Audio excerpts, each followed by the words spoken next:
Hello viewers, আসসালামু আলাইকুম। আশা করি সবাই ভালো আছেন। আজকে আমরা যে মেডিসিনটি নিয়ে কথা বলবো সেটি হচ্ছে অ্যালকোলি সিরাপ। এটি ভুজির নামে পরিচিত।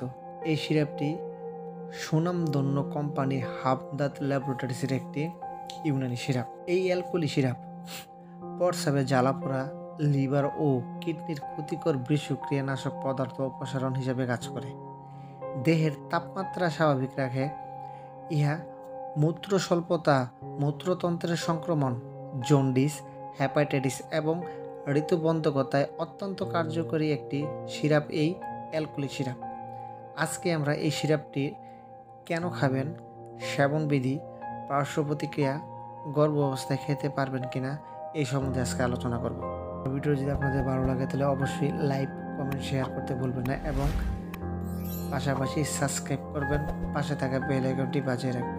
এই অ্যালকোলি সিরাপ সাধারণত প্রস্রাবে জ্বালাপোড়া, মূত্রতন্ত্রের সংক্রমণ, জ্বর আসলে শরীরের তাপমাত্রা কমায়, জন্ডিস, হেপাটাইটিস এবং লিভার ও কিডনি সুরক্ষায় রেজিস্ট্রেড ডাক্তার এই সিরাপটি দিয়ে থাকে।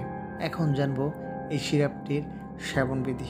প্রাপ্তবয়স্ক 2 থেকে 4 চামচ দিনে 2 থেকে 4 বার। শিশু 1 থেকে 2 চামচ দিনে 2 থেকে 4 বার। সিরাপটির পার্শ্ব প্রতিক্রিয়া: স্বাভাবিক মাত্রায় সেবনে কোনো পার্শ্ব প্রতিক্রিয়া নেই। গর্ভাবস্থায় ও স্তনদানকালে রেজিস্টার্ড ডাক্তারের পরামর্শ অনুযায়ী ছাড়া সিরাপটি সেবন করবেন না। সতর্কতা: অবশ্যই রেজিস্টার্ড চিকিৎসকের পরামর্শ ছাড়া ওষুধ সেবন বা ব্যবহার করবেন না। সকল প্রকার ওষুধ শিশুদের নাগালের বাইরে রাখুন। শুকনো এবং ঠান্ডা স্থানে সংরক্ষণ করুন। ধন্যবাদ।